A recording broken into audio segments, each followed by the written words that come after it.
Hey everyone, thank you for coming back to the channel and joining us tonight. We have Robert Nugent from Decrevie, determined to be Catholic, at the Catholic man.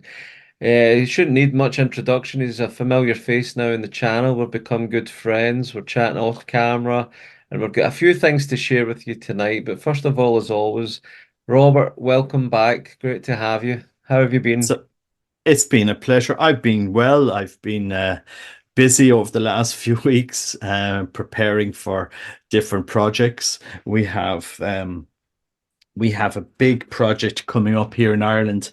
It's called the School of Mary. I'm just going to Right. show you a book, a School of Mary, where I get the book here. The School of Mary. We're launching. We're launching a deep dive into the spiritual life based on this lady, Saint Teresa of Avila, and her spirituality, and Saint John of the Cross.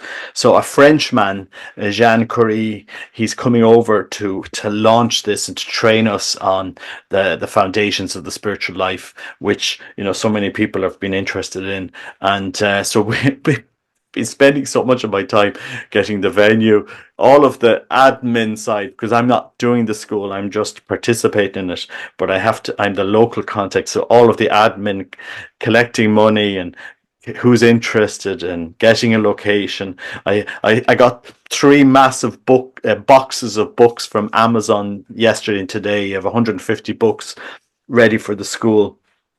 And All so yeah, so it's been an interesting task, and then people have been signing up, and then more people are signing up, and I think we're at the limit now. It's we'll have to do a second session on the School of Mary, but it's very interesting. It's a very interesting endeavor, because to many of your listeners, St. John Paul II, in an encyclical Novum Millennium Innuente, he speaks about this journey of prayer, of sanctification, of union with God, which isn't optional. It is actually everything in the church. Without this union of God, we won't be fruitful in our work, and we won't progress to actually know Christ, to have an experience of friendship with Him, to listen to Him, to actually, in a sense, touch Him in prayer, because He wants to have that friendship with us. And many people don't know what they don't know, because nobody's actually led them. This is what the early church did. The desert fathers, the apostles, they had an experience of Christ, and they taught others how to have that same experience with the help of the Holy Spirit. And many people think this is too high theology. It's mysticism. It's only saints that have it, and that's the biggest lie that's been sold to the church for for a long time. And so we're bringing this way of understanding the spiritual life to Ireland, this School of Mary, with Jean Curie, so that people can understand how to navigate from the various mansions in the spiritual life. St. Teresa talks about mansions, but it's actually, you could just call it the process of sanctification: purgative, contemplative, unitive, that the church talks about in the Catechism of the Catholic Church, or Saint Teresa of Avila, she talks about it in mansions, in various mansions, and how you progress from one to the other, and what to expect, and what to be aware of, and what you need to be doing, and how you need to be getting advice from your confessor, and so on, and to be careful and not to be deceived, and so on. And so a lot of people don't know this, because sadly a lot of our, and this is the great tragedy in the church, so many priests, so many bishops don't know this way. They don't. They have been formed intellectually. They might have doctorates in theology, but they actually don't know the way of sanctification, because they haven't entered that fourth, fifth, sixth, seventh mansion, which is where God is shining His light, doing the purification. You're talking about the dark night of the senses, and you're talking about the dark night of the soul, which are two moments of purification, where Christ works in us and fuses fuses knowledge into our souls, gives us these gifts that he wants us to use so that we can better love and know him and be more fruitful in the church. So this hopefully will transform the church as people understand this the path of sanctification in the church, and we're really just digging up Saint Teresa of Avila and John of the Cross and other mystics in the church, and kind of launching that into the public sphere at the moment with the School of Mary in Ireland. And again, I'm just a novice in this at the moment because I've been reading up and following up on this, but I'm very excited with the project. So that's been the one that I've been working on, and I did the Cursillo for 3 days. So I was up in Derry, very interesting, and an amazing experience. So I've been busy over the last 2 weeks. We definitely need those spiritual things to nourish us for sure. Retreats, pilgrimages, just to get a extra boost, I suppose. With this School of Mary, then it's going to be something that's going to be built and dedicated, like a place to go, retreats, study, things like that. A permanent thing, or is it a retreat? Well, it's an 8 day. So what the way Jeanne has it set out, it's 8 full days of study to start us off, and then from there we can take that back and incorporate it into our prayer life, into our contemplative life, because a lot of Catholics don't actually know how to pray. They've never actually been taught to contemplate in prayer. We have we're great at reciting prayers and the rosary, but we don't know actually how to milk the graces that come from sanctifying grace. So you've come into the church, you love our Lord, you've gone to confession, you're going to mass, you're receiving in a state of grace. Now, how to progress on in that spiritual life, like the saints did?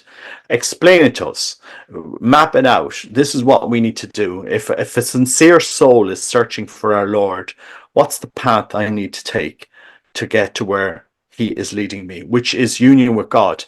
And that isn't optional for Catholics. Many people think the seventh mansion that Saint Teresa of Avila is talking about, oh no, that's just for the very, very special souls. No, Christ is calling us all to that seventh mansion, but many of us are ignorant, or just don't know. We don't know what we don't know. So we're when we experience different things in prayer, we don't know how to discern.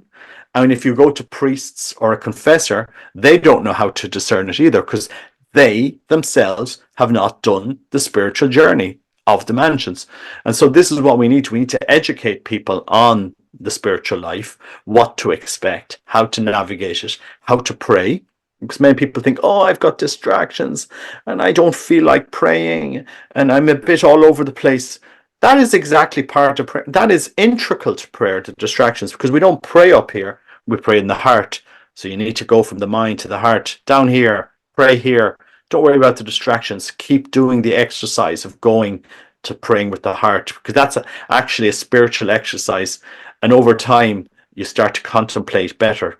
And there's an immense wealth of understanding how to pray, an immense wealth of understanding how to navigate the spiritual life, how to not to be caught in. So many people are caught in the sin confession, without actually taking off in the spiritual life, because once Christ gets in there, he tugs you forward. Your center of gravitation is pulled towards him. And he wants to have that intimate relationship. He wants to have that intimate heart-to-heart relationship with us. He wants to talk to us, but we just don't know how to listen because we haven't learned his language.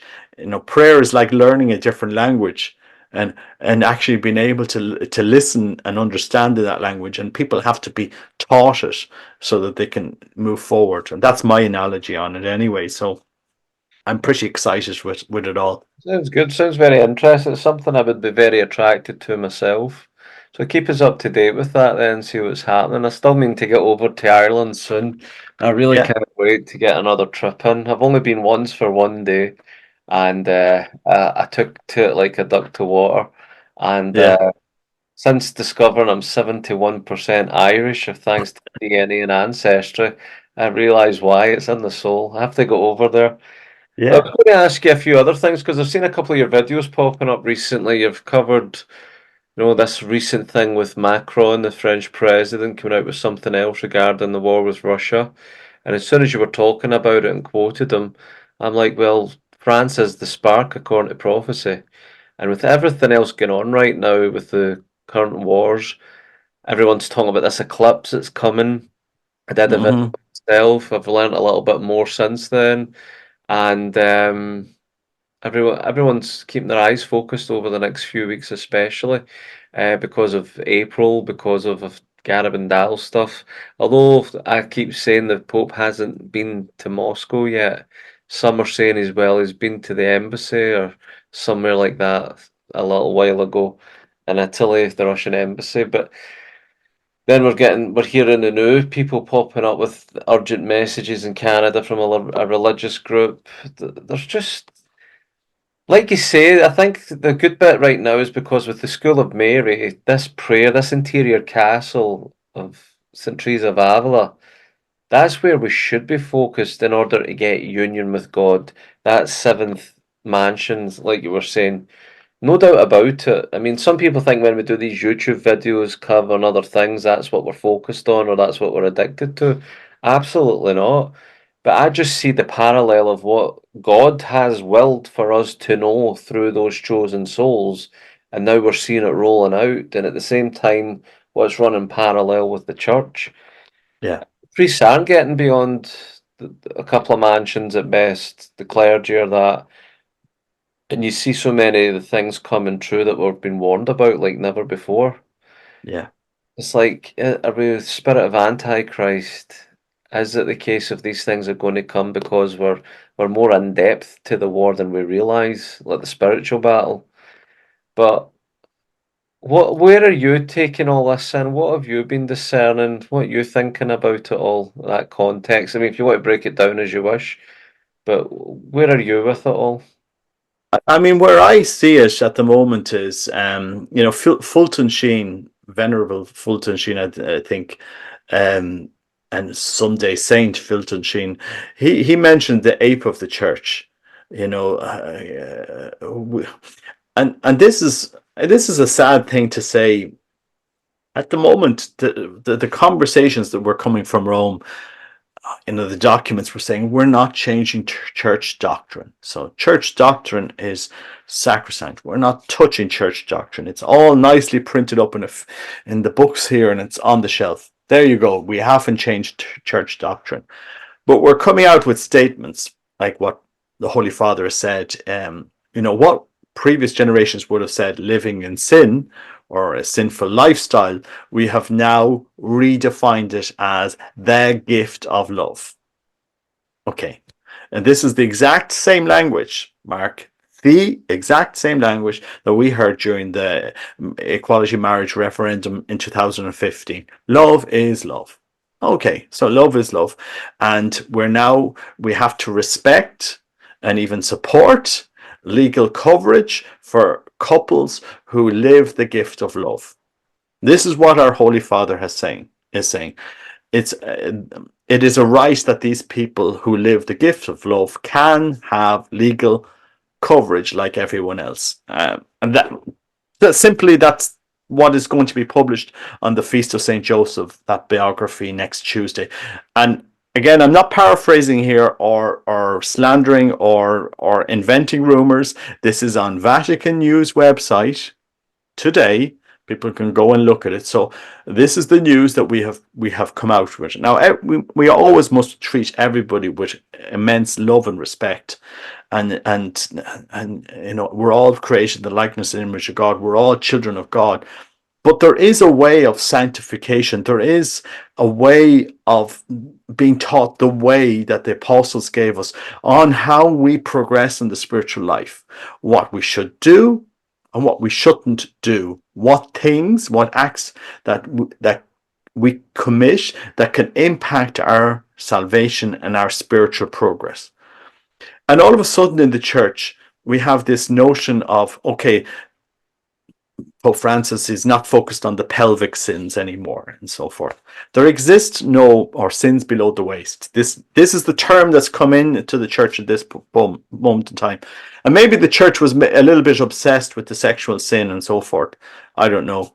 I leave that to theologians to talk about. But the whole garden of how we're to act of Christians, that whole garden, once you start chopping one bit away, and say, oh, well, that one isn't as serious anymore, and we shouldn't be that focused on it.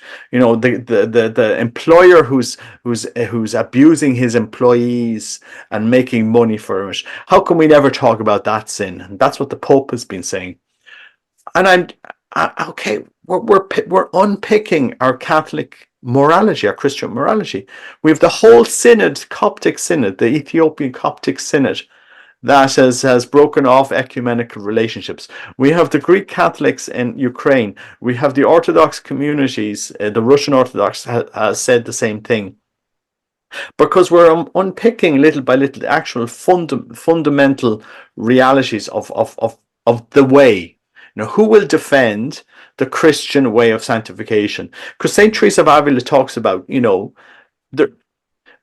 we have to renounce certain things, confess them, change our lives in order to progress along this path of sanctification. And this is what we've said for 2,000 years. You know, you give up this, you renounce this, and you live your life this way in order to progress on. And all of a sudden we're saying, no, we got it wrong for 2,000 years. The apostles got it wrong. St. Peter got it wrong. St. Paul in 1 Corinthians 6, he got it wrong. Sorry, you are living the gift of love. Now, I'm sure two men can have a loving relationship between each other, as you know, two men can have a friendship. That's normal. But I don't think what the world and the culture understands by civil unions or same-sex unions is that normal friendship. So the confusion is there to see, because Cardinal Hollerich is saying this, and we're not changing church doctrine. Our pastoral practice has changed. And our pastoral practice has changed to say that what we said was sinful, we now say is to live the gift of love. That is Pope Francis' exact words. This is the ape of the church. This is the ape where we have constructed a pastoral morality that is disconnected with the doctrine of the church. And I can't think for the life of me if anybody is going to come at me and explain to me theologically how we can be so schizophrenic and so disconnected between how we're supposed to be called to live and the way we live.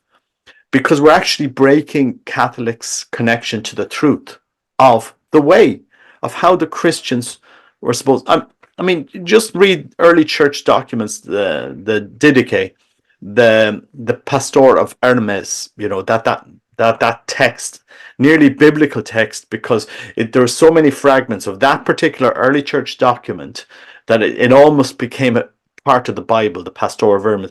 And you see, okay, this is what the apostles did. This is how they taught. This is what they said, how you live the way. And if you're not living it, you confess and you go back to the way. You practice the Christian Catholic way of life, a way of living, a way of acting.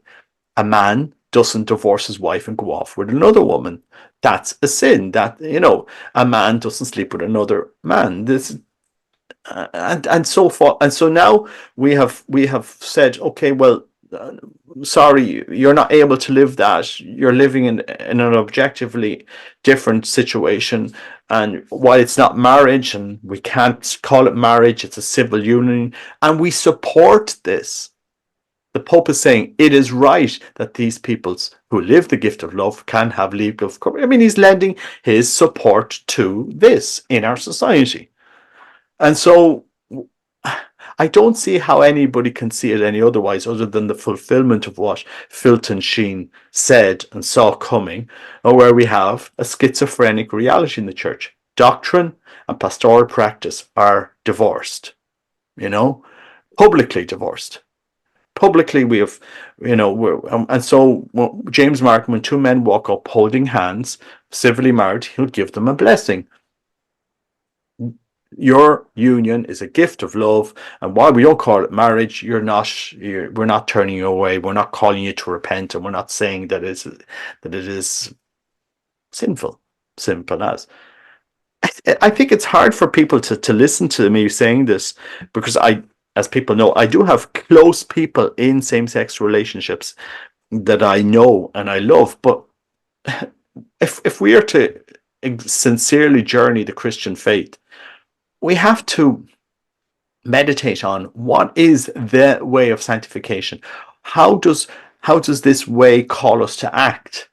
Well, does it call you to act in one way and me to act this way? And I can have two wives and I'm okay, and you can have you sleep with this person, and if you or this woman, and you can sleep with that person, and you can, you know, what is the church leading us to? It is not able to actually teach us a way of sanctification anymore. If you think about it objectively, I mean, and am I would just wonder what I'd love to hear what bishops and priests actually think about this. Are you going to challenge us spiritually anymore? Or are you just you're just laying down the arms saying, look, we have no spiritual challenge for you anymore. Morally, in your life, you live your life as you want. The most important thing is the environment and climate change and Laudato Si and synod and synodality. Sorry, the spiritual life, interior castle, path of sanctification is a dead letter, and it should be left in the 1500s with Saint Teresa and Saint John, because we don't follow this path of sanctification anymore. It's gone. It's finished. The mansions are over. Get with the new program. I would just think about today. I can't reconcile what the Pope is saying with the morals and faith and morals of the church that we've been taught for 2,000 years. Maybe we need a new language to better teach it with compassion and not making people feel shame of different situations. But the calling is there. I mean, and I can't how the truth is the truth, whether you like it or not. Yeah. Uh, it Well, is. you're highlighting good points because what I kind of find like that weakness that seems to have infected the church and how it's coming out anyway. I see the same in society. I mean, people are at breaking point with everything happening in the UK, same in Ireland, I believe. Yeah, People, and not just with the wars and things going on, but just with what's been given. I mean, I watched a few videos. The guy's out in the camera going round. He's only asking the pensioners, "Are you from here?" Yeah, born and bred, raised all my life. And this old man or old woman, different ones are all talking. What do you think of what it's like now? I mean, I won't say the words, but they were cursing it and swearing and how much has been wasted, how bad it is. Seaside towns and villages where people ran to in the summers now are just ghost towns. Um, I sense living in England as well. It's losing itself completely, and I'm like, is all this in the church and all this at the same time in Western society, especially? It's like they want us to feel like there's no hope. There's nothing good to come. There's nothing to take pride and dignity in of where we live, our homeland, our church, our faith. How can that come about being orchestrated with very few people in right positions? There might be something more going on spiritually as well. And that's what I keep my mind open to. And I know I've done quite a number of videos the past year with a lot of the apparitions or Catholic prophecies because people say, "Oh, the world was ending this time," or Jesus was been yeah, told we're coming back 100 times the past so many years, or yeah, what about all the other eclipses? Why is this one so important? Or why this? I said, well, because see, 100 years ago, or 500 years ago, or even 70 years ago, a lot of the prophecies that we're talking about now weren't fitting the criteria back then, but they're all fitting the criteria now. yes, We never had four popes from John 23rd, 100 or 200 years ago. We weren't anywhere near the list the end list of St. Malachi. We weren't seeing the quotes of Padre Pio in the 50s and 60s speaking about how the rise of the Antichrist or the false church would come through from within. We weren't seeing all these things coming about, but now we're not just seeing one or the other, we're seeing all of them at the same time. So that's why it's unique for now and not for any other period. That's why we can justify a focus of discerning the times. And I'm just going to put something in there a bit different that goes along the point that you're saying. During the week, I had a colleague join me for 3 or 4 days and driving to jobs, doing different things. We're getting a good chat. He's fasting for Ramadan. He's a Muslim. A great guy. He's helped me with a shift swap and everything. Absolutely brilliant. Very gentle spoken and all the rest of it. And I'm like, and two is new, we've got our faith and things like that. But I always approach with caution with people of other faiths because eventually it might get heated if it's a debate. Yeah. And I'm more interested in actually, right, you know what? I finally get a chance to maybe learn something here about Islam and not coming from YouTube or bigots or anyone. Let's hear it from a Muslim who's practicing the faith. So the first day there was exchanges of this is what the Quran says, this is what we believe, this is what the Bible says, this is what we believe. Then day two, there's a bit more about it, and it was good. It was good to enjoy some of it. I mean, some of the stuff it was saying, I could sense like, nah, never quite believe that. That sounds. I mean, because working out purgatory and Mm. the Quran says this, that. It says, well, to me personally, it sounds. I never said this to him, but a lot of things sound as if it was a bad plagiarist stuff, and Yeah. it might be down to him not being a scholar, not being too well educated in it, or it might indeed be different. I don't know. But I was saying some from our side as well. But I mean, it made it clear that Our Lady is right at the top when it comes to the respect of Miriam, the mother of Jesus, and the Quran and all that stuff. And then it says, well, we've got a devotion. We don't, I mean, we're covering, we don't worship statues, all this stuff, and but we don't worship Mary. And then, of course, day two or so, we're talking more about this, and I start speaking about the Marian apparitions, about certain prophecies, and then he could say, "Well, we've got the prophecies of the Antichrist and all this as well." Day three, he kind of went off a little bit in a tirade, semi-frustrated tangent, and he never shut up for 20 minutes. And I'm like, "Well, I'm glad you've raised it because you're taking up a lot of things wrong." And I'm saying this is what I was kind of anticipating eventually. And but we got it back and it was good in the end and we had another shift after it. Everything was all good. But I started he was saying things about why is your church always focused on things that are going to come? Why are you not focused on living your faith? And we're kind of saying that in the Teresa of Avila and other stuff. Hmm. So he made a good point, and I'm trying to understand it from the outsider's point of view. Yeah. When the next day came talking, and we're talking about all the stuff in Palestine and Israel and all of it, because he does a lot of charity work, like a lot. He's been over to Syria and all that quite a few times, raising hundreds of thousands of pounds in aid with his groups and all that, doing it voluntary. It's amazing stuff. But he starts speaking about what jihad means, and there's like 100 things in it. And if they turn, if Palestine turns around saying this is a holy war, this is claiming jihad, or if Syria does it or Iran does it, there has to be like 100 things in place before it gets declared as such. And the men of that homeland would have to fight. I Yeah. says, so would you see that as your motherland? And he's like, well, no, I'm British. I'm like, fair dues. I said, so if Britain goes to war and the jihad hasn't been declared, you would conscript. He says, as a British man, I would have to if I wanted to fight. He Yeah. says, because this is where the Muslim faith stuff and the jihad. But then obviously, I'm thinking the day before how he got upset and that. And the more he was explaining, the more I'm thinking, well, this has come at the point I was saying about migrants and Marie-Julie Jahenny and stuff like that, all coming with the same time as Russia and everything else. I says, well, what happens? You're saying the motherland is the jihad where they would have to fight? Yes.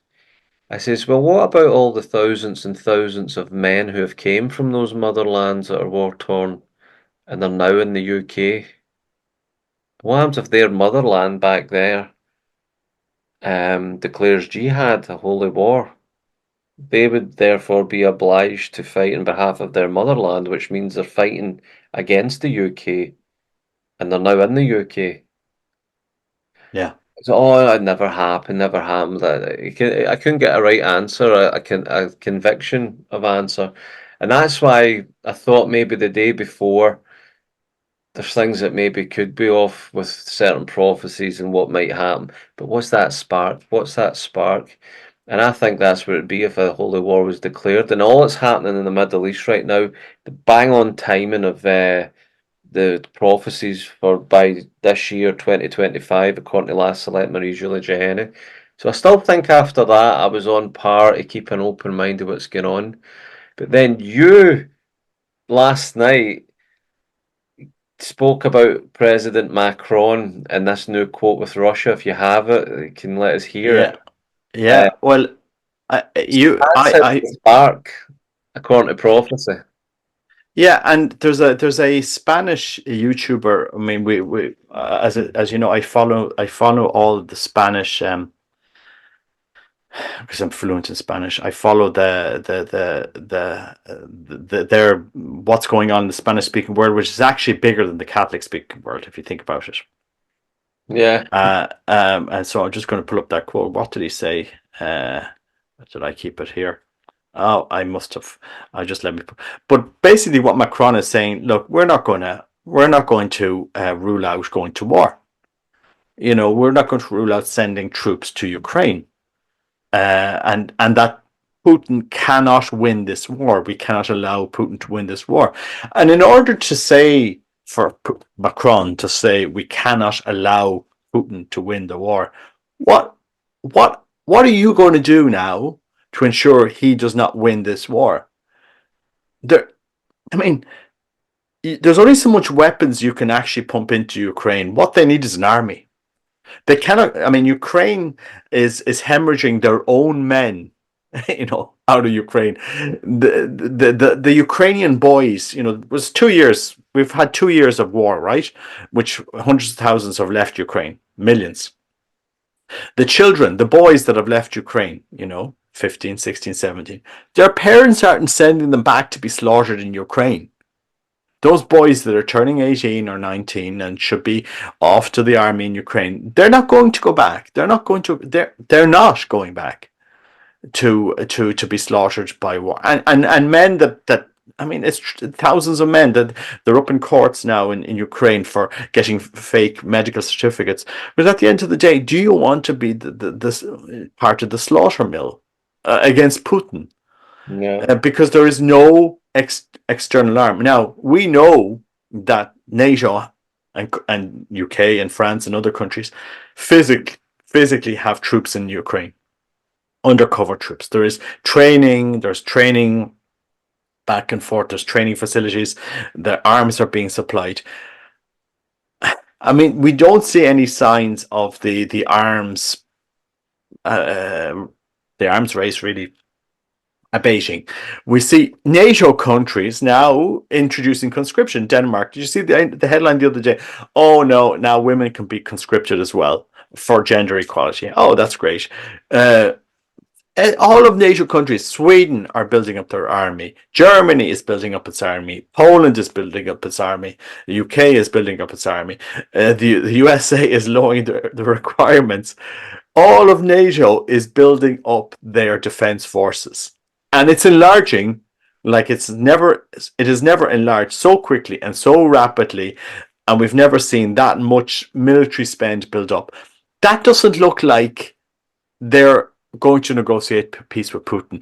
That looks like they will send NATO forces into Ukraine, and there will be a NATO-Russia war. Who will come to help Russia in this war? North Korea, Iran, China,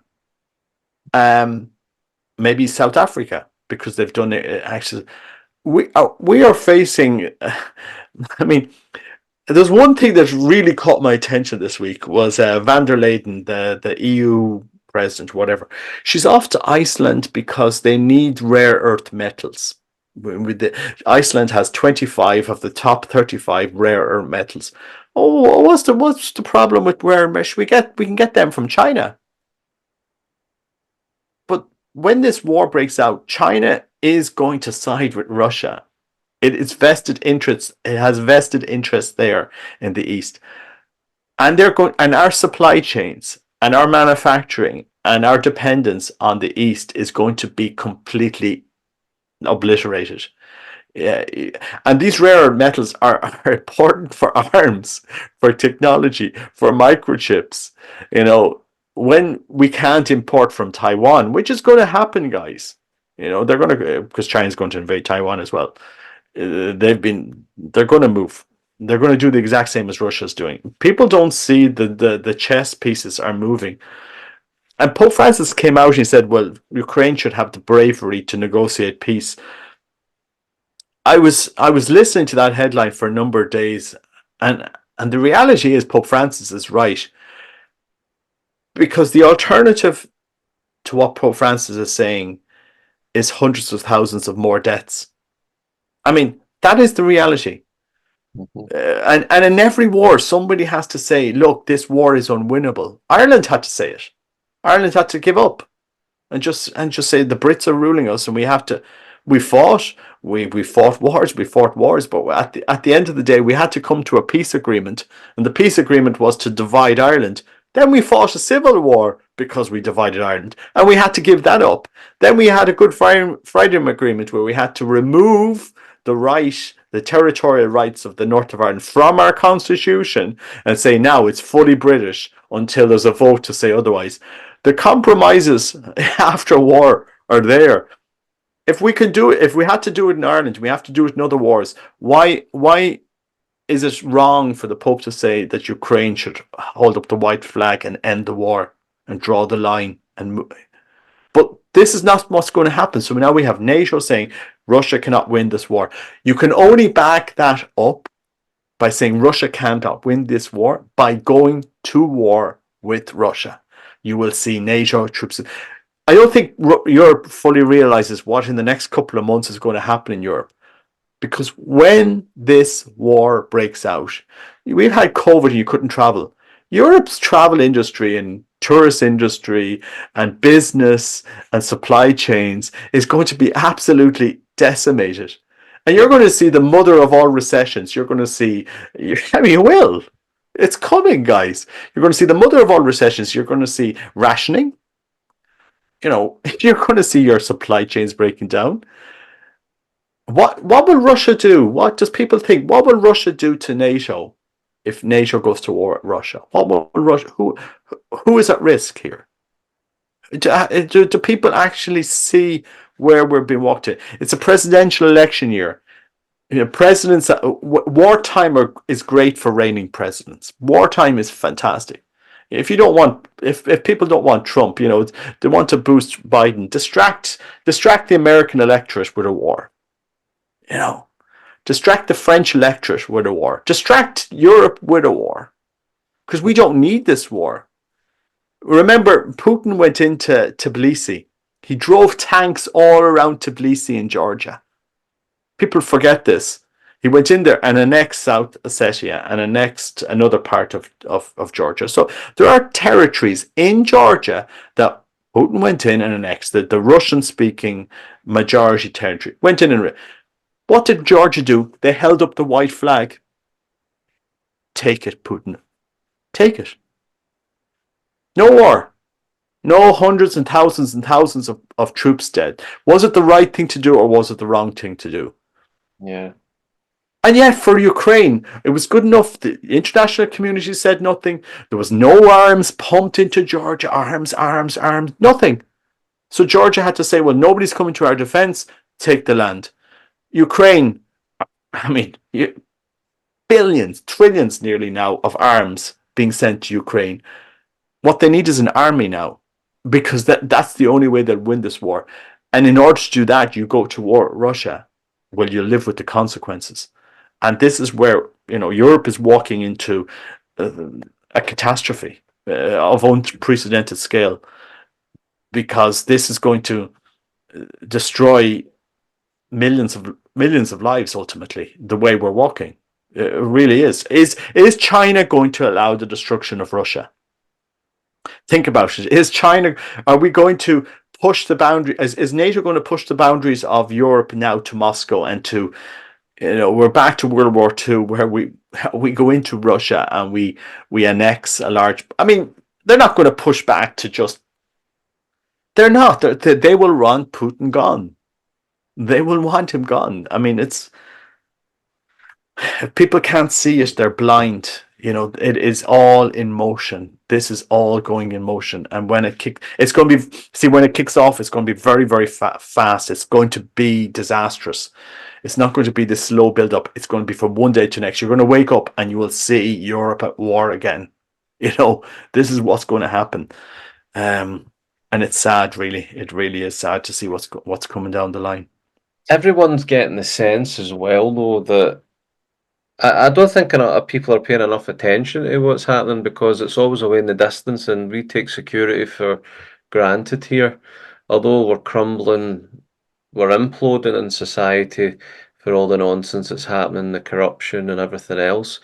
But at the same time, what's happening on the outside, far away, like we're used to seeing far away from the TVs, Yeah.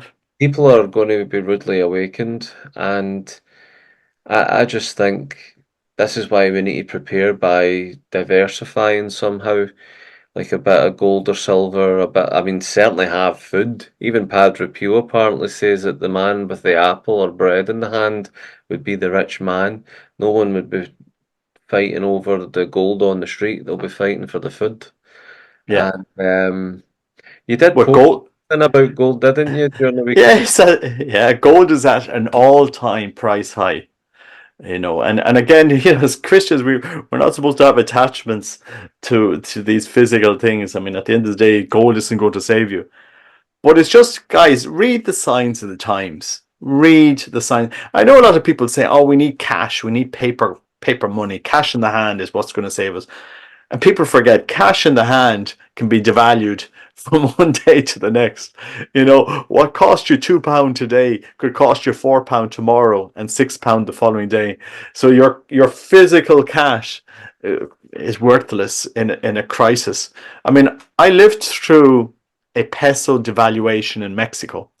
A Mexican peso. I lived in Mexico for a few years, and I don't think people understand what devaluation is actually. One day your pesos are 20 pesos to a dollar, all fine and dandy, and the next day it's one day it's 10 pesos, and the next day it's 20 pesos to the dollar. So your physical money against foreign currencies has devalued by, is worth half it was the other day, and that's okay. Okay, but then you have rampant inflation trying to export, and your businesses are collapsing, and it's a disaster, guys. I don't think the world's. I don't think Europe, the generation that we live in, this woke generation, they're watching the Oscars, and some guy coming out nude in the Oscars and said they're asleep. They're asleep. I just think, this is the wokeness that some dude doing what did he put up? Some dude in the States, days of girlness or days of womanhood. This transsexual guy, and he's getting all these millions and millions of women watching him. I said, what are you all hooked on? What is That's this the society? problem. That's our defence there. We've got the rainbow heads and the foxholes peeping out, going against the Russians of one mind, one heart, one motherland, and we've got 32. Was it 32, 33 nations? I mean, Sweden's in now, so Yeah, again, there's further push of the West, and Putin's told them for decades, stop coming to our borders. I get it. yeah, Um, there's something in society is going to spark with everything that's happening. France is supposed to be that spark, yeah, according to prophecy. And if you've seen the videos with Xavier Al and what's going on in France that's not getting reported amongst the persecution of the church and things, But at the same time, Macron saying this just fits in perfect context with everything else. It's another jigsaw piece ready to get played in the overall picture. You cannot make it up. You cannot make the timing up. The timeline's perfect. Yeah, And it's a sign that people haven't listened and haven't changed. By golly, we ain't going to get it through the hierarchy with everything you've explained earlier. There is definitely a spirit of Antichrist that's right in your face, but you just can't see it.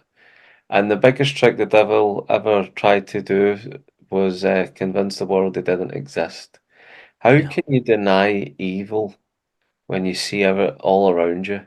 It's like, what a mystery. It Um, really is. It really is. And if you want to know that what this is what we're seeing in the physical world is a reflection of the spiritual world. And there's a spiritual battle, there's spiritual warfare happening that will be reflected in the physical world. And this is really what we see in the church. The church has given up the concept of spiritual warfare. And that's how we get phrases like the gift of love. Oh, you're living the gift of love. And I mean, let's not focus on pelvic sins and sins below the waist. Oh, we've had too much focus on. Hold on a second. You've just handed over Satan a key wedge to destroy the spiritual life of millions of people. You're handing it over to the confusion. And the church has lost her mission. It really is, and that's why you're going to see a divine intervention. It is prophesied. So many people are talking about it. You will see a divine intervention because God isn't going to allow souls to be destroyed with what's happening in our church and in the world.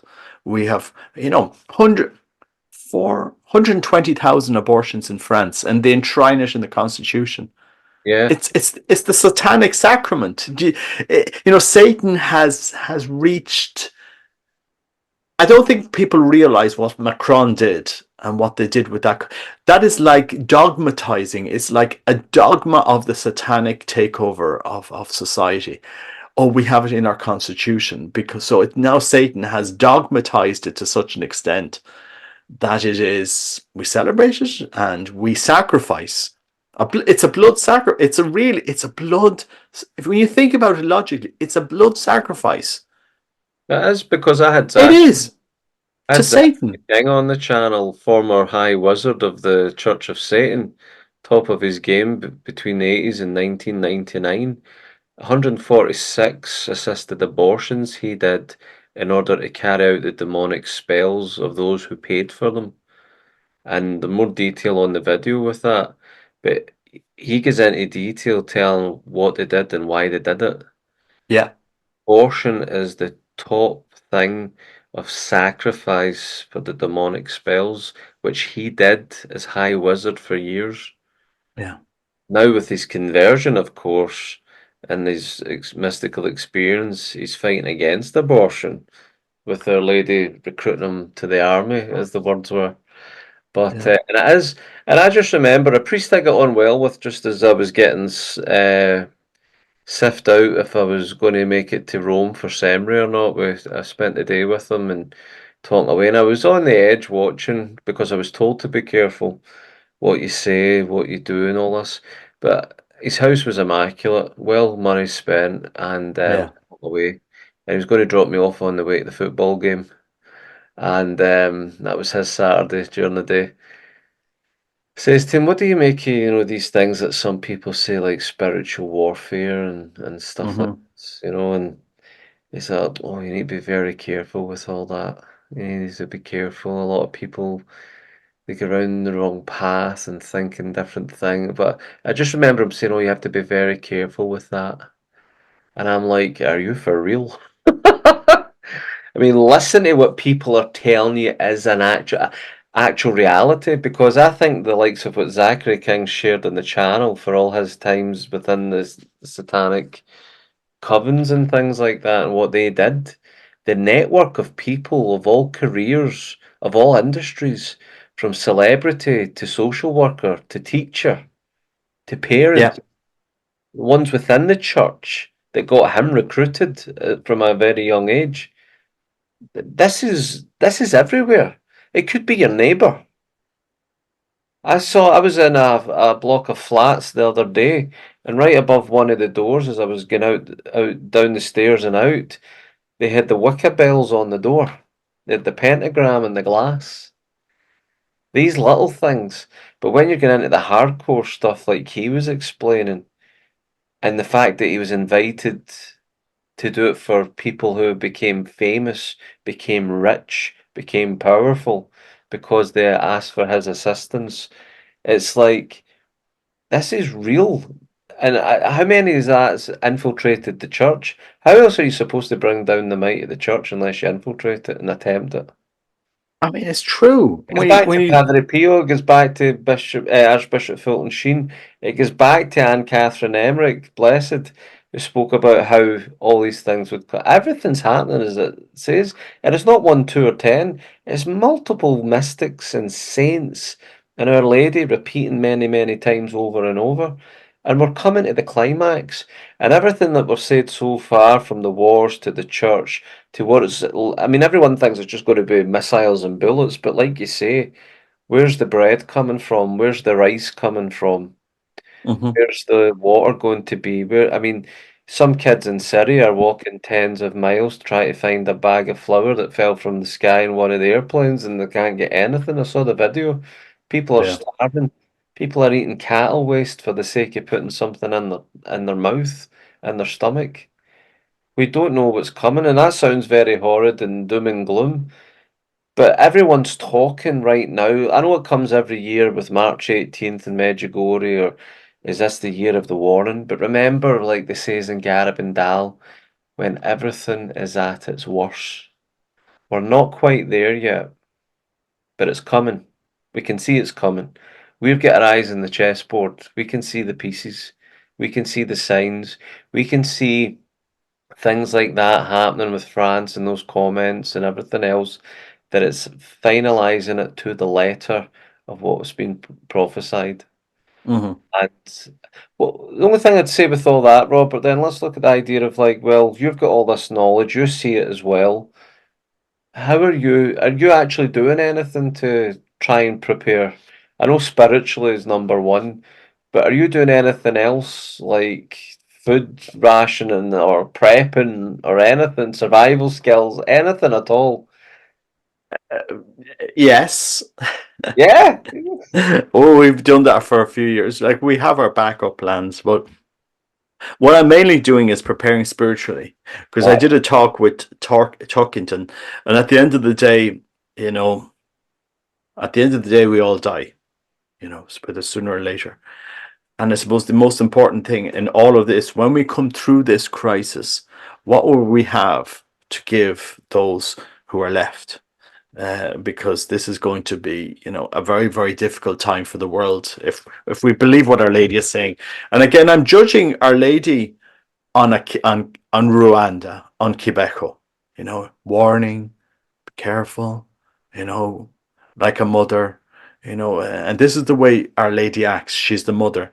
Do you not see? If you do this, this is what's going to happen. If you take drugs, this is what could happen. And we'd say, yeah, yeah, we're out in a party and take this, and all of a sudden, yeah, go figure. And Our Lady's been warning. Rwanda, Our Lady Quebeco is like, of all the Marian apparitions, warning, warning, warning, and then a million dead. Uh, As regards what's going on in the world today, she's been warning on a colossal scale, an unprecedented scale. She has. Like, guys, Garbandal, and I don't know how anybody can't believe the messages of Garbandal. Or, I mean, and as far as Akita goes, she just didn't give a message. She wept. The statue physically wept. The bishop approved it. There was no there was no debate. The statue wept. They went and got the tears tested with non-Catholics. They've all of this physical documented evidence. The message, the statue, um, like guys, like how much more do you need heaven to tell you you're on the wrong path before people wake up? I actually do think Pope Francis, in a way, believes these messages. Because that's why, he said, hold up the. I think he sees in a way what's coming, but I don't think the Catholic world says it, and we're definitely not seeing it in the church. That as goes our lives, so goes the world. We're sleepwalking. We're sleepwalking into this crisis. And Ireland. There's a tent city in Ireland up near the immigration office, a tent city with over 1,000 men only. You know, we're inviting all of these men into Ireland. Where are your wives? Where are your children? And I'm not anti-immigration, and I don't. But like arriving into where are your travel documents? And we're saying no, we have to accept them all in. We're Christians, and the Catholic thing. These are children of God. We have to accept them all in. That's okay, and it's a good attitude to have. Why can't we help them where they came from? Why you know because we're going to import all of this in there. They don't have our faith, they don't have our culture, they don't have our way of thinking. And when this breaks down, which it will, we'll Yeah, have to live with the it's happening. It's consequences. crumbling. It's starting to crumble.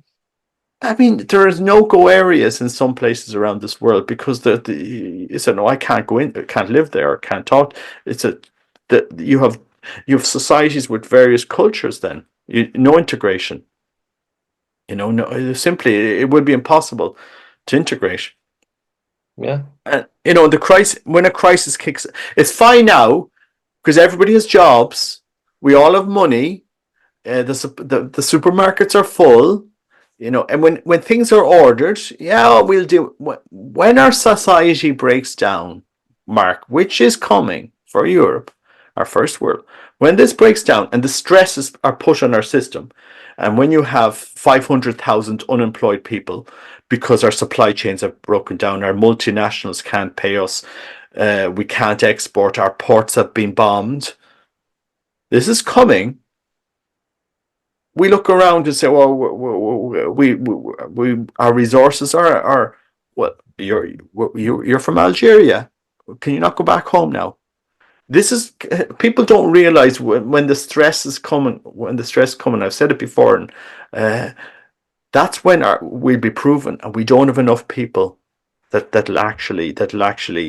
I mean, the riots we saw in Dublin before Christmas are just a tiny microcosm of what's going to happen in various places around Europe when our society gets stressed. I I pray for the world. Our Lady has warned us, clearly spelled it out. If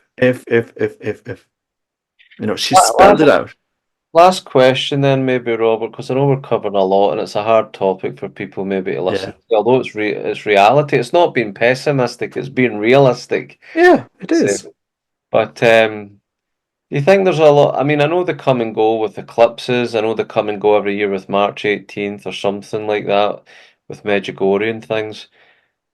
Do you think with everything we've listed and spoke about what's coming, there might actually be something in the signs that God has given us in the heavens? Because when Yes. would God stop doing that? Otherwise, Well, it's the Annunciation, the 8th of April. The first reading in the Mass talks about a sign. It's the day after Divine Mercy. Uh, and a lot of people have been speaking about the 8th of April. I mean, there's always been the prophets of the world is ending. They happen in every decade and every century.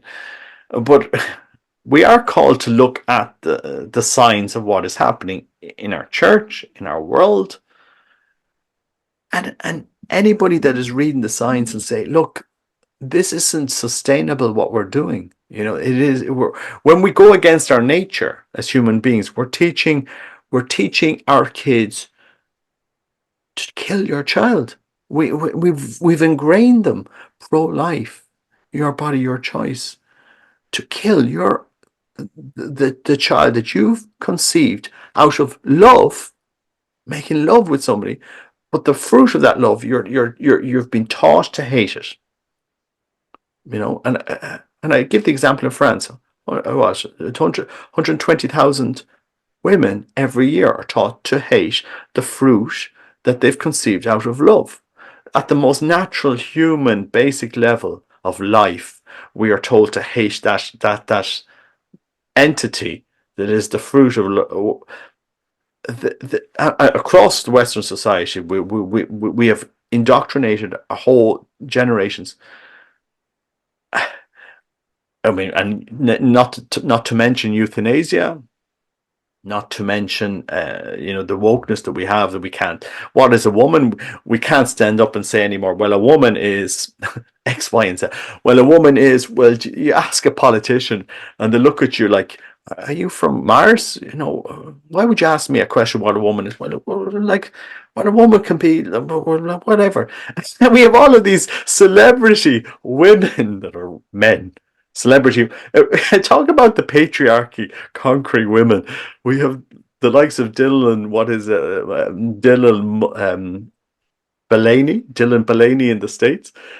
This guy that became a woman, and he's this mega superstar with this other singer. Look, I mean, it is madness. It is utter and nobody will stand up and say to the emperor who has no clothes, "This is BS. This is utter BS." We knew what a woman was for millenniums, and all of a sudden, with the wokeness has taken over the world.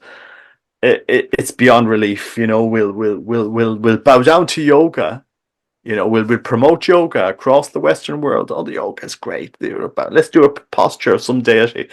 And yet, when it comes to the rosary or actually proclaiming the name of Jesus Christ, we're afraid to stand up. It is fascinating these times. It is really interesting to see what was going on. But hopefully, someday Catholics will actually wake up to what is going on, and especially the church will wake up to the spiritual warfare that they're not teaching us. But I think it's going to be a rude awakening. it will. It will. It's absolute, because Our Lady has said this. Our Lady has said, if in Akisha, she speaks about those who venerate me will be scorned by their conferers, right? Those that venerate me, that those that promote Our Lady. We've seen that in the church. 60 years ago, nobody would scorn somebody for praying a rosary or promoting Marian devotions. Nobody. This is what we did as Catholics. We've seen that in the church. We've seen it played out, that men that have a Marian devotion, men that are anyway fervent or searching, are kind of poo-pooed. Oh no, you're not suitable for the seminary. You're rigid or whatever. We've seen it in Irish seminaries. If men were praying the rosary, this is what priests have sold us. They would be singled out to be, but because if you're not, you're not part of the club. I mean, Mark, it's what Our Lady said has played out. It is actually unfolding before our eyes, right in front of us, and we're all blind. The church is completely blind, especially Garbandal. Less and less importance will be given to the Eucharist. Does anyone think that we're not leading souls to hell today, and the way when you think the church leaders are actually physically promoting people into hell by not calling their consciences to, guy, you need to change, because the way the age old path of union with God is this. It's not what you're doing, and yet, false compassion and false mercy that is sending you to hell. Literally, it is How's that sending. pastoral? Huh? How can that be pastoral?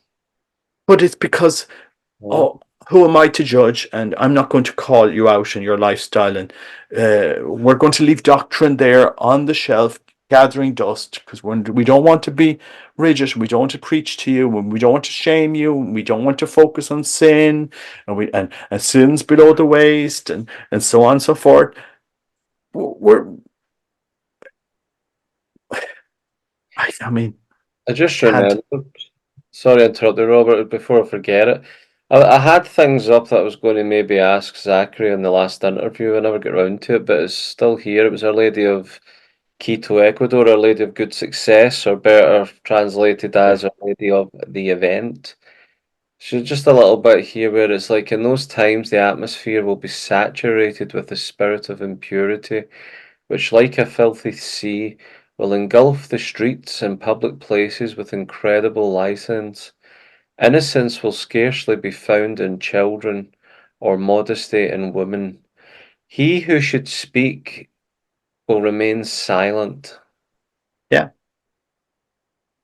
Yeah. He who should speak will remain silent. And how many times we see one good priest, like Father Karapi, I like this Father Kirby, I think it is in America. He's still going with it so far, and they speak out. Oh, let's don't rock the boat. Be silent. Be pastoral. Where's it Yeah. get? And you know the worrying thing is though, there is one priest that was more or less like that. He's an American priest in a community. He was on EWTN years ago and he gave his testimony. It's easy to find on YouTube. You've probably seen it. He had the car crash and he was declared dead. Mm. And his judgment, he was condemned to hell.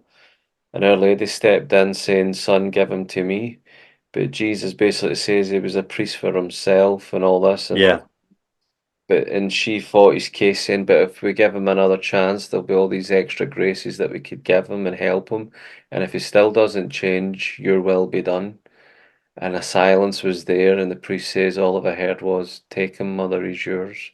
And that's what changed him. He got that chance because if it was too easy not to take care of those in the church because he was too busy chasing the golf course, he just had to keep the money coming in with keeping everyone happy.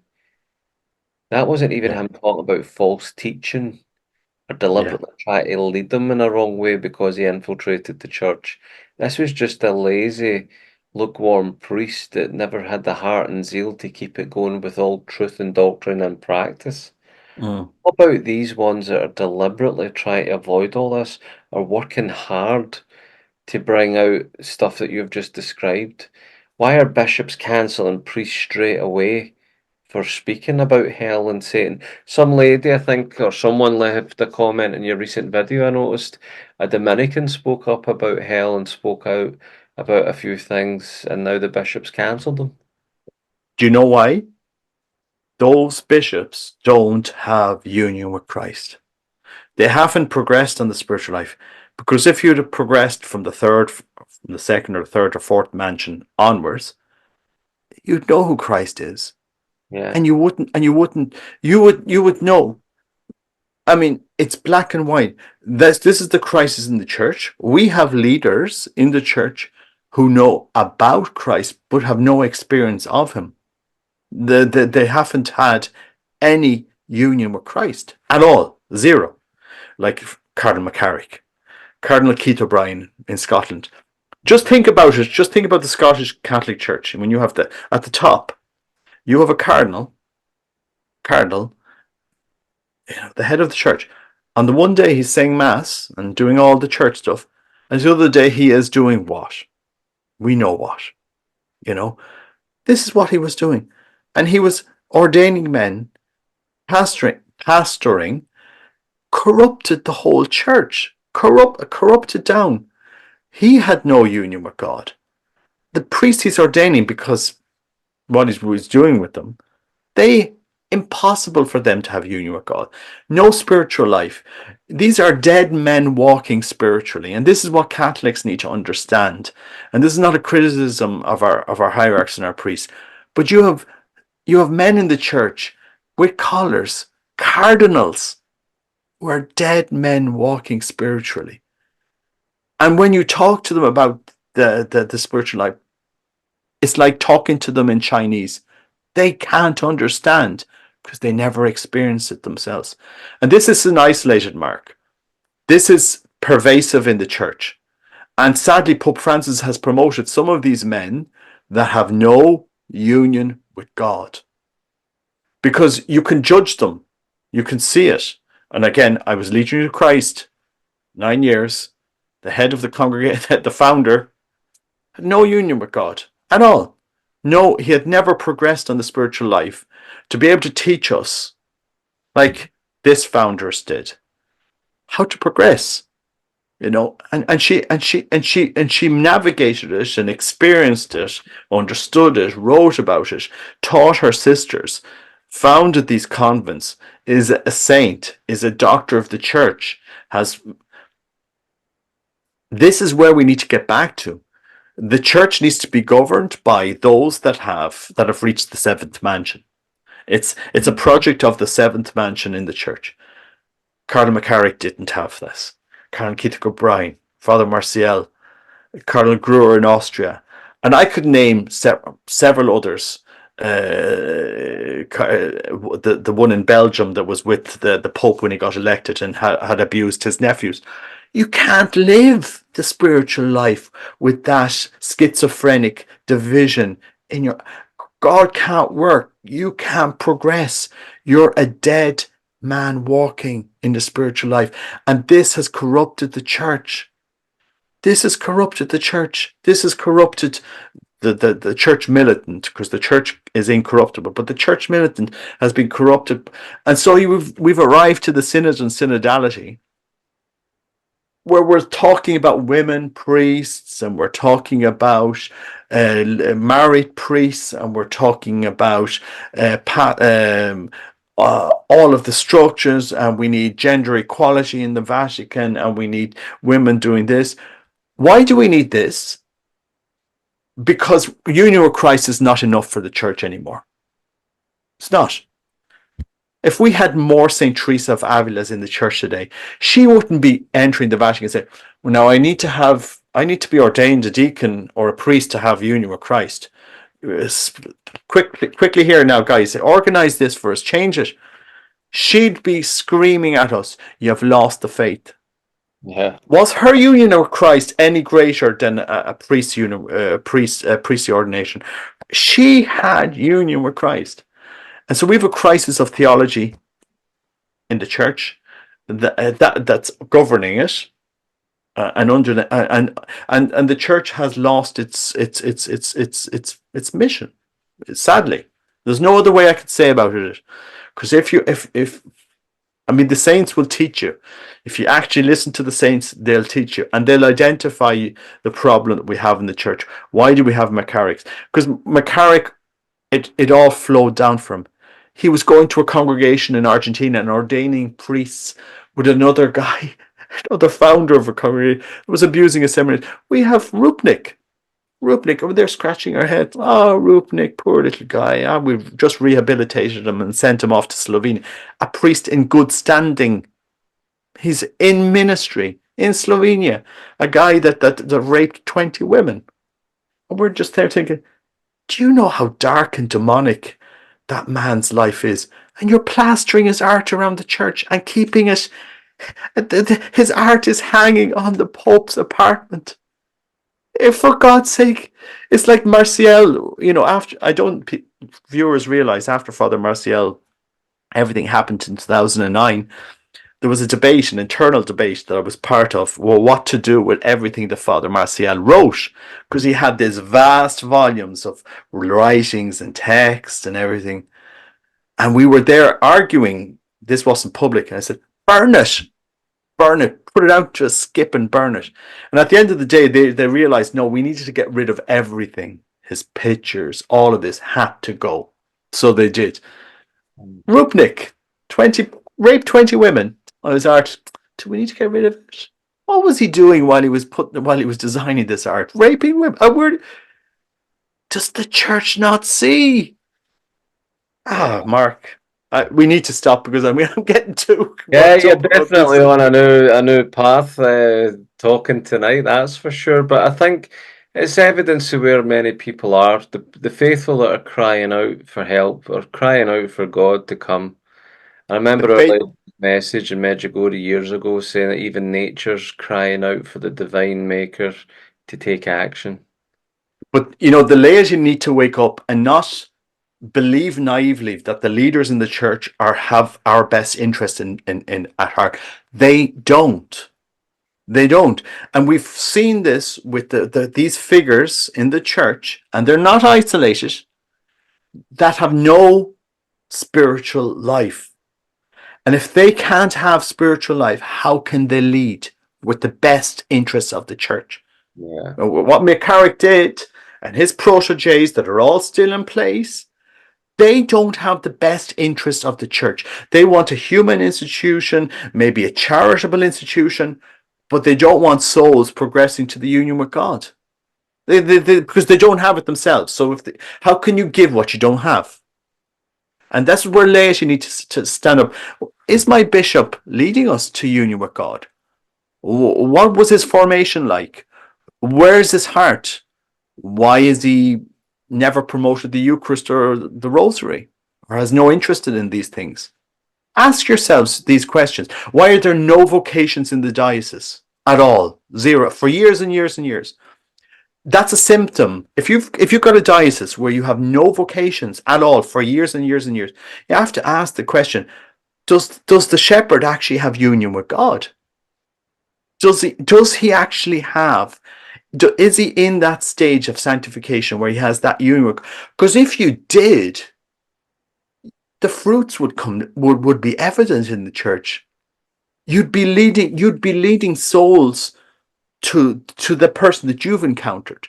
You'd be teaching with passion, with love, with fire. I know Christ. I met him in prayer. He's amazing. Give your life to him.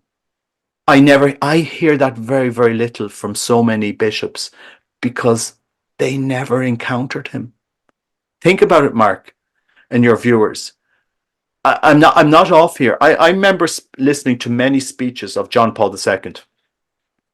He gives them, and he would move your heart. He would, this man intrigues me.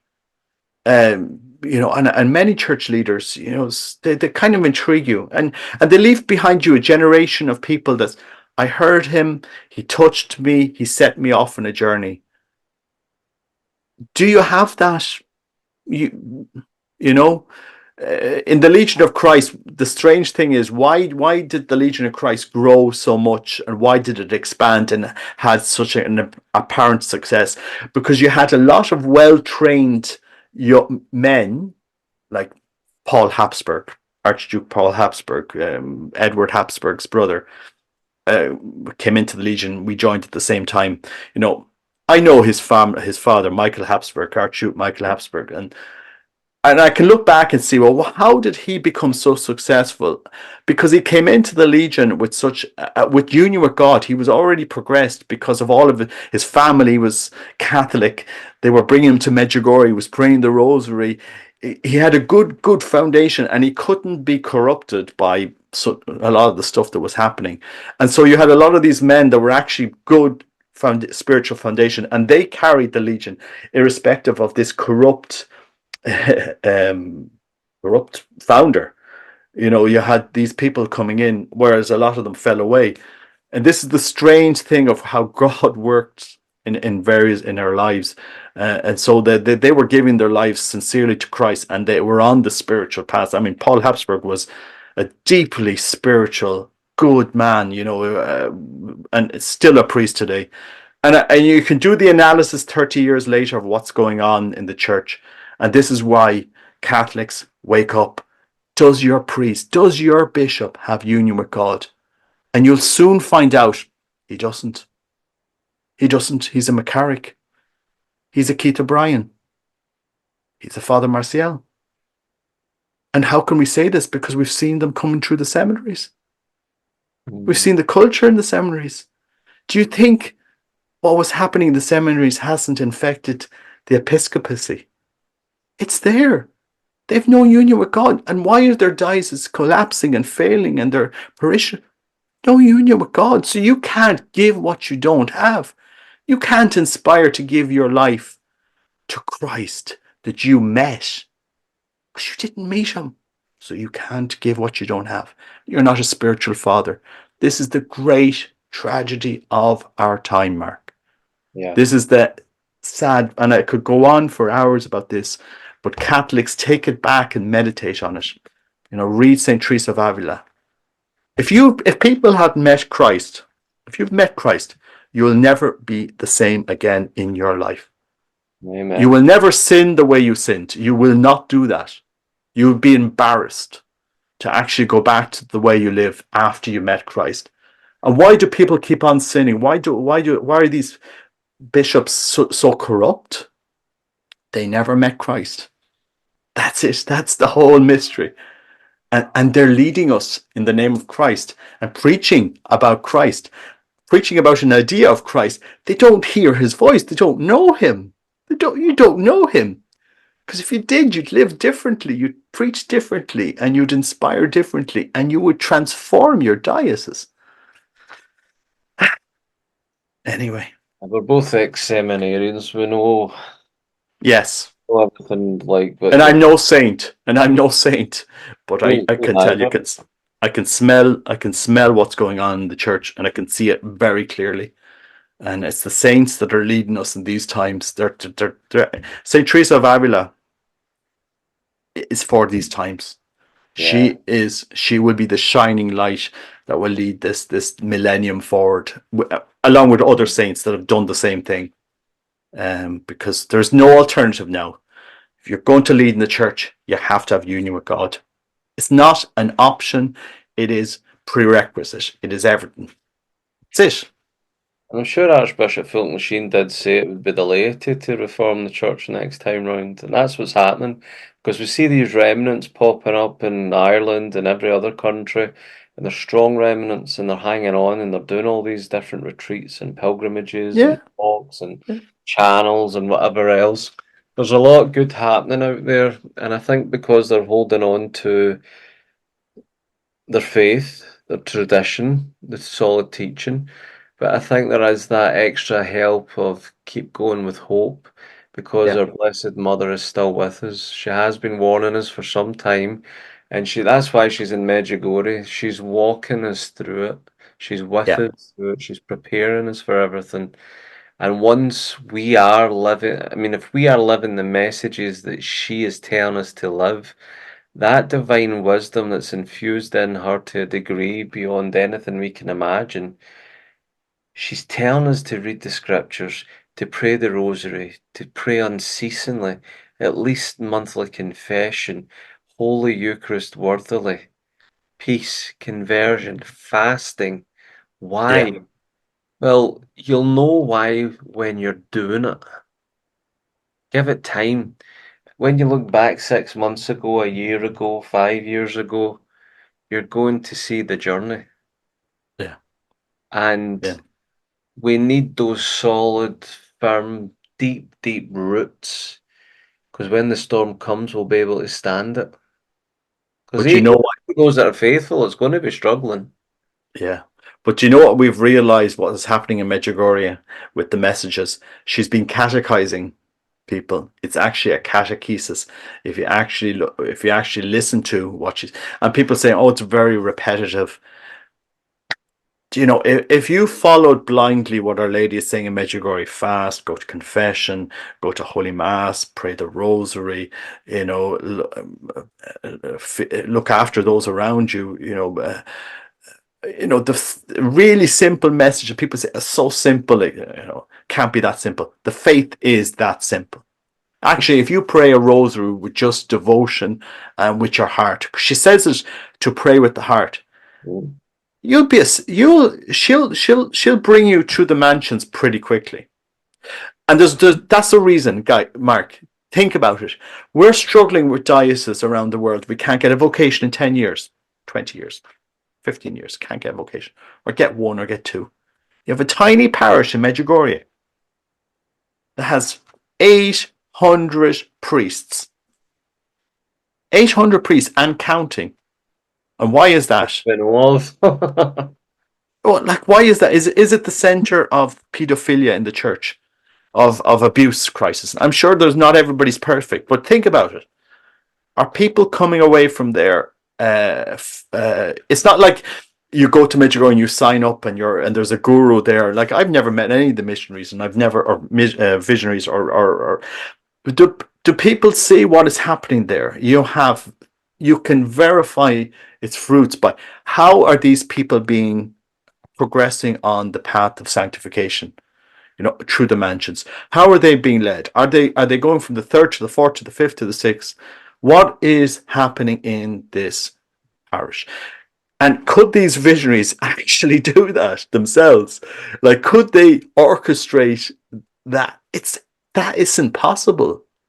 That it's you know, it's not like you've signed up to a movement or a congregation or you're giving money to. It, this is where the church, the fruits are there. That is it. And Our Lady's catechizing us. I mean, if it's a whole fraud, it's an incredibly sophisticated and miraculous fraud, one of the best frauds we've seen in the Catholic Church, because I've been trying to figure out how they're doing it, and I can't understand it based on the fruits, based on the priests that come away for there, and they're praying the rosary, they're praying the breviary, they're going to confession, they're living a life of sanctifying grace, they're on that journey. That's all I can say.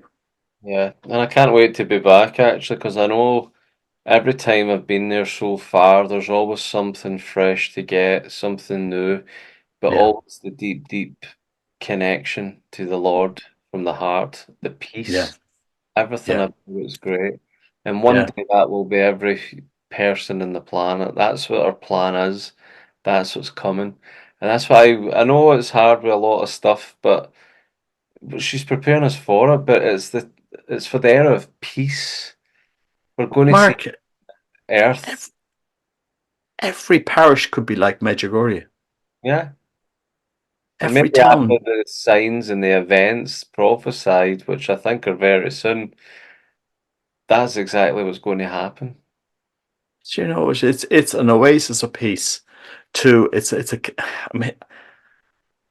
I mean, and you can do that. We can do that. We don't need an apparition in our village or in our town to make our town like Medjugorje. We Oh, just need. We that's just need great. to. We just need to believe, Yeah. to actually have faith. Do you know, and you wouldn't have a vocational crisis in the church when a man comes out of prayer and says, "I met Christ. I really met him. I know he's real. I'll give my life to that risen Lord because I heard his voice. I know he's there, and you will be at peace and you will be transformed. You will never be the same again." So many people haven't experimented that encounter. And that's what Medjugorje is doing. There's no other way to say it, but that's what's happening in that town. That was shouted out. Absolutely. But anyway, we better wind this up because I could go on for hours. Eh, I think you've been wound up too much this time. The spirit is speaking this evening. You go for it. I know you're speaking truth in your whole heart. That's great. Leave your comments below, folks. I'm sure there's something to be added in there or something new to maybe put forth. You know, to hit the thumbs up, share, subscribe, the usual. Don't forget to check Robert's channel out at The Catholic Man. We've got Decrevy, determined to be Catholic is the channel name. And until next time, take care and God bless.